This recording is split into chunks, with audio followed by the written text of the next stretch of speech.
কালিৰ যি ধৰণৰ বতাহ বৰষুণ আৰু ইয়াৰ পূৰ্বেও বৰ্তমান ৪৮ ঘণ্টা হৈছে এই বতাহ বৰষুণৰ আৰু তাৰ ফলতে ব্ৰহ্মপুত্ৰৰ যি ফেৰী ঘাটৰ যথেষ্ট ক্ষতিসাধন হৈছে আৰু তাৰোপৰি ২৭ আৰু ২৮ মে দুটা দিনত ব্ৰহ্মপুত্ৰ আৰু গুৱাহাটী আৰু উত্তৰ গুৱাহাটীৰ মাজৰ যিসমূহ ফেৰী আৰু জাহাজ চলাচল কৰে সেই জাহাজ চলাচলসমূহ বন্ধ কৰি থোৱা হৈছিল কিন্তু পৰিৱেশৰ প্ৰতি লক্ষ্য ৰাখি আকৌ সেই যিটো বন্ধ সেই বন্ধ আকৌ এটা দিন বঢ়াই দিয়া হৈছে অৰ্থাৎ আজিও এই জাহাজ বা কোনো ধৰণৰ ফেৰী এই ৰজাদুৱাৰ ঘাটৰ পৰা গুৱাহাটীৰ পৰা উত্তৰ গুৱাহাটী অভিমুখে ইয়াৰ পৰা ফেৰী আজি চলাচল নকৰে আৰু এইসমূহ ফেৰী এই মুহূৰ্তত এই ধৰণে ইয়াতে ৰখাই থোৱা হৈছে আৰু কোনো ধৰণৰ যাত্ৰী আজি উত্তৰ গুৱাহাটীলৈ বা কোনো ধৰণৰ পৰ্যটক যাবলৈ পৰা নাই আৰু এই তিনিটা দিনত বহু পৰ্যটক আহি উভতি যাবলগীয়া হৈছে কোনোবা উত্তৰ গুৱাহাটীলৈ দৌল গোবিন্দ মন্দিৰ দৰ্শন কৰিবলৈ যোৱাৰ কাৰণে আহিছিল কোনোবা উমানন্দ দৰ্শন কৰিবলৈ যোৱাৰ কাৰণে আহিছিল কিন্তু তেওঁলোকে টিকট পোৱা নাই ফেৰী বন্ধ আৰু সেইকাৰণে তেওঁলোকে উভতিবলগীয়া হৈছে আৰু যোৱাকালিৰ যি বতাহ বৰষুণ সেই বতাহৰ ফলত বহুকেইটা ৰেম্প আমি অকণমান দেখুৱাম এই ৰেম্পসমূহ চাওক এই ৰেম্পসমূহ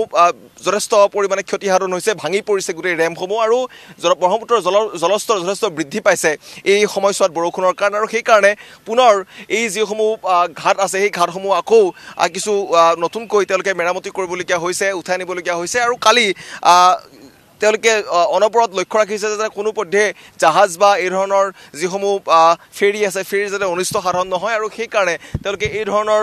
যিসমূহ বোট আছে সৰু সৰু নাৱৰ ব্যৱস্থা কৰিছে যাতে কিবা অঘটন ঘটিলে ইয়াৰ পৰা ৰক্ষা কৰিব পাৰি এই গোটেই ঘাটটোক আৰু এই মুহূৰ্তত এই ধৰণৰ যিসমূহ ফেৰী আছে বা জাহাজ আছে এই জাহাজসমূহ এই ধৰণে ইয়াত এই মুহূৰ্তত ৰখাই থোৱা হৈছে যদি বতৰ আকৌ নিশালৈ বেয়া হয় হয়তো কালিও এই ধৰণৰ ফেৰী সেৱা বন্ধৰ এটা কথা হ'ব পাৰে কিন্তু এই মুহূৰ্তলৈকে কিছু বতৰ ভাল গতিকে পৰিৱেশ পৰিস্থিতি চাই হয়তো কাইলৈ ফেৰীৰ চলাচল পুনৰ খুলি দিয়া হ'ব পাৰে আৰু এই মুহূৰ্তত মই দেখুৱাম এই ধৰণে ৰেম্পসমূহৰ মেৰামতি চলি আছে এই মুহূৰ্তত ৰেম্পসমূহৰ মেৰামতি চলি আছে কালি যি বতাহ ধুমুহা আহিছিল সেই বতাহ ধুমুহাৰ ফলত এই ধৰণৰ বহুকেইটা প্ৰায় ৭, ৮, ৯, ১০টাকৈ ৰেম্প ইয়াত এই ধৰণে বাগৰি পৰিছিল বাঁহৰ আৰু কাঠেৰে যিহেতু এই ৰেম্পসমূহ নিৰ্মাণ কৰা হয় গতিকে সেই ৰেম্পসমূহ বতাহৰ ফলতেই ভাগি পৰিছিল তছনছ হৈ পৰিছিল আৰু এতিয়া নতুনকৈ এই ৰেম্পসমূহ তেওঁলোকে এই মুহূৰ্তত নিৰ্মাণ কৰি থকা হৈছে আভ্যন্তৰীণ জল পৰিবহণ বিভাগৰ তৰফৰ পৰা আৰু এই মুহূৰ্তত তেওঁলোকে নিৰীক্ষণ কৰি আছে যে ব্ৰহ্মপুত্ৰৰ জলস্তৰ কিমান বৃদ্ধি পাইছে আৰু কেতিয়ালৈ ফেৰীৰ চলাচল পুনৰ হ'ব কাৰণ বতৰৰ একো কথা ক'ব নোৱাৰি কাৰণ যিহেতু এতিয়াও প্ৰভাৱ একেবাৰে শেষ হৈ যোৱা নাই গতিকে সেইকাৰণে এই ঘূৰ্ণীবতাহৰ প্ৰভাৱ যেতিয়ালৈকে থাকিব তেতিয়ালৈকে জলস্তৰৰ কিমান লেভেল আপ হৈছে বা কিমান এই লেভেল আপ ডাউন হৈছে পানীৰ তেওঁলোকে নিৰীক্ষণত ৰাখিছে যেতিয়াই পুনৰ চলাচল কৰিব পৰা এটা ব্যৱস্থা বা এটা পৰিৱেশ আহিব তেতিয়া পুনৰ হয়তো তেওঁলোকে এই ফেৰী চলাচলৰ সিদ্ধান্ত ল'ব গতিকে আজিও ফেৰীৰ চলাচল বন্ধ কৰি থোৱা হৈছে কালি সন্ধিয়াৰ ভাগত এই বাৰ্তা আভ্যন্তৰীণ জল পৰিবহণ বিভাগৰ তৰফৰ পৰা আৰু ডিজাষ্টাৰ মেনেজমেণ্ট আৰু কামৰূপ জিলাৰ প্ৰশাসনৰ তৰফৰ পৰা এই নিৰ্দেশনা দিয়া হৈছে যে আজি কোনো ধৰণৰ ফেৰী চলাচল নকৰে আৰু সেইকাৰণে বহু যাত্ৰী বহু পৰ্যটক ইয়াৰ পৰা উভতি যাবলগীয়া হৈছে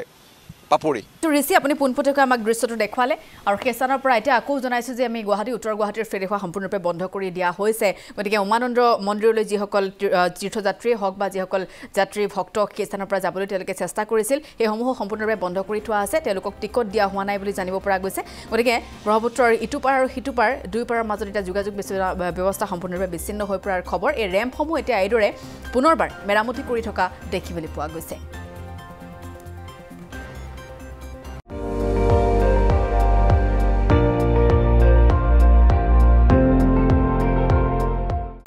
আপুনি চাই আছে ND24